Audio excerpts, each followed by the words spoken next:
NHA Medical Assistant Study Guide. Question 1. The following symbol, asterisk, asterisk, option A, is used in the ICD-10 book to designate additional diagnosis. Option B, is found in the CPT book to designate revised guidelines for code use. Option C, designates variable pre- and post-operative services. Option D, none of the above. The correct answer is option C, designates variable pre- and post-operative services. The asterisk symbol in older CPT usage identified procedures with variable preoperative and postoperative service components. The other symbols and descriptions do not match this item. Question 2. The modifier that notes bilateral procedure is option A -26, option B -50, option C -53, option D -24. The correct answer is option B, -50. Modifier -50 indicates that a procedure was performed bilaterally. Other modifiers describe professional components, discontinued procedures, or unrelated circumstances.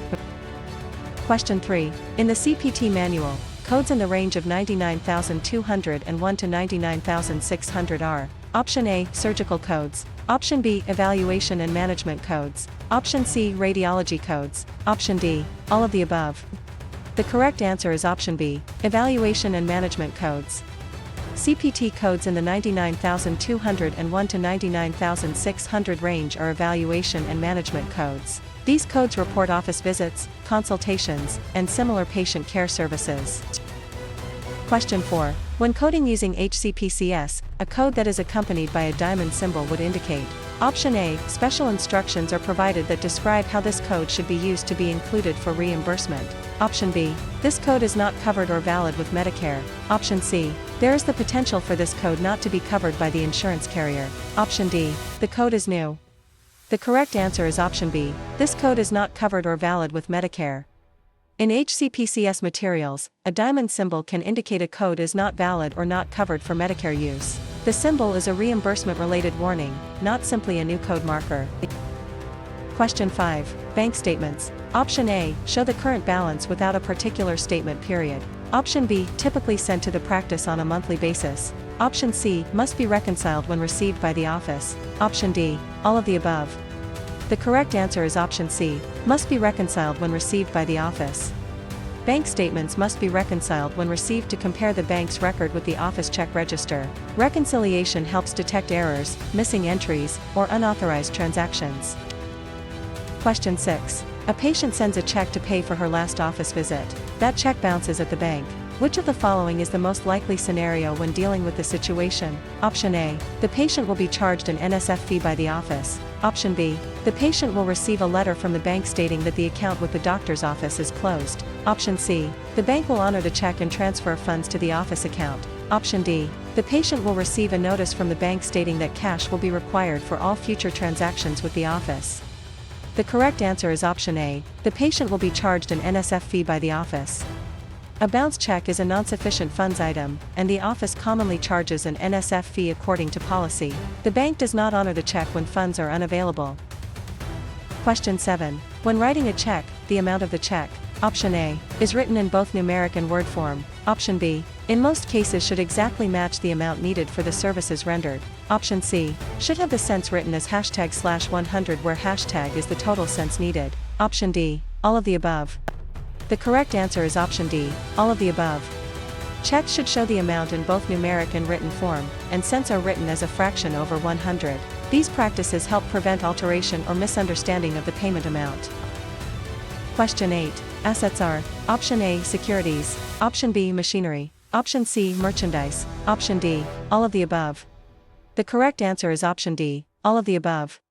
Assets are items of value owned by the practice, including securities, equipment, and merchandise. They contribute to the financial position of the business.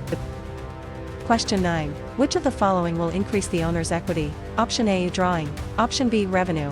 Option C, expenses. Option D, none of the above. The correct answer is option B, revenue. Revenue increases owner's equity because it represents income earned by the business. Draws and expenses reduce equity. Question 10. The best way to handle petty cash. Option A, is to assign one person to handle it. Option B, is to keep it locked in the back office until needed. Option C, is to replenish the supply only when it is completely depleted. Option D, none of the above. The correct answer is option A, is to assign one person to handle it. Petty cash should be assigned to one responsible custodian to maintain accountability. It should also be documented and secured according to office policy.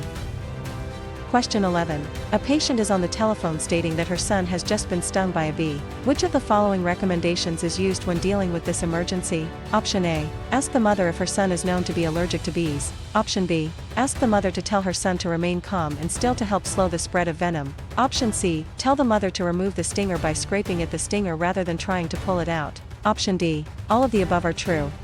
The correct answer is option D. All of the above are true. Bee sting first aid includes checking for allergy, keeping the patient calm, and removing the stinger by scraping rather than squeezing. These steps reduce risk and limit venom spread. Question 12. Which of the following symptoms can occur with a heart attack? Option A. Cyanosis. Option B. Syncope. Option C. Ashen skin. Option D. All of the above. The correct answer is option D. All of the above.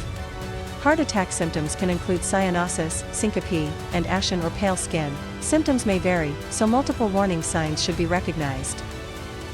Question 13. The most dangerous time of the day for sunburn is: Option A. Between 10 a.m. and 2 p.m. Option B. The early morning hours. Option C. Between 2 p.m. and 4 p.m. Option D. As long as sunscreen is applied once before going into the sun, there is no danger.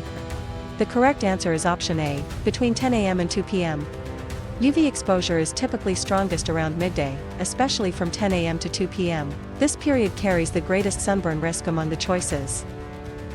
Question 14. The acronym FAST is used to help responders remember the steps to recognizing which of the following conditions? Option A. Onset of labor in a pregnant woman. Option B. Stroke. Option C. Heart attack. Option D. Migraine. The correct answer is option B. Stroke. FAST is used to recognize stroke warning signs, facial drooping, arm weakness, speech difficulty, and time to call emergency services. It supports rapid emergency response. Question 15. The rule of nines is used to: Option A. Determine the amount of the body surface that has been burned. Option B. Assess the level of oxygen saturation in a body that has been burned. Option C. Determine the level of tissue damage that has occurred in a burn. Option D. None of the above. The correct answer is option A. Determine the amount of the body surface that has been burned.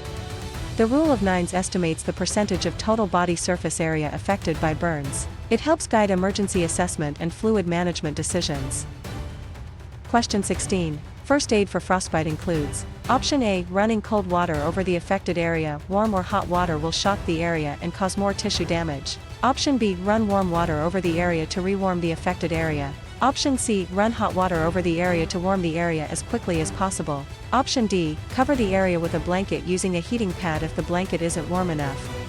The correct answer is option B. Run warm water over the area to rewarm the affected area. Frostbitten tissue should be rubbed gently with warm water, not cold or hot water. Excessive heat can worsen tissue damage, and rubbing should be avoided. Question 17. A patient is having a grand mal seizure. Which of the following would be appropriate when performing first aid? Option A. Place a tongue depressor in the patient's mouth so he does not swallow his tongue. Option B. Restrain the patient in the event his thrashing movements cause him to harm himself. Option C. Move the patient to an open area where he will be less likely to harm himself while convulsing. Option D. Shake the patient until he becomes responsive. The correct answer is option C. Move the patient to an open area where he will be less likely to harm himself while convulsing. During a seizure, the priority is to prevent injury by clearing nearby hazards and moving the patient to a safer open area if possible. The patient should not be restrained and nothing should be placed in the mouth. Question 18. Korotkov sounds are: Option A. Sounds noted during diastole. Option B. The result of the vibration of blood against artery walls while blood pressure readings are being taken. Option C. Are only noted by skilled cardiologists. Option D. Distinct sounds which are classified into 6 phases. The correct answer is option B. The result of the vibration of blood against artery walls while blood pressure readings are being taken. Korotkov sounds are produced by turbulent blood flow as cuff pressure is released during blood pressure measurement. They are used to identify systolic and diastolic pressures. Question 19. Which of the following is an anthropometric measurement? Option A. Blood pressure. Option B. Temperature. Option C. Pulse rate. Option D. Weight. The correct answer is option D. Weight. Anthropometric measurements assess body size or composition, such as height, weight, and head circumference. Blood pressure, temperature, and pulse are vital signs. Question 20. The procedure for taking a pulse rate on an infant differs from an adult. How? Option A, pulse rates are not taken on infants. Option B, the apical pulse method is used on infants. Option C, pulse rates on infants are taken with a sphygmomanometer. Option D, pulse rates on infants are taken apically in the third intercostal space. The correct answer is option B, the apical pulse method is used on infants. Infant pulse is commonly assessed apically because peripheral pulses can be harder to locate accurately. The apical method provides a more reliable rate in infants.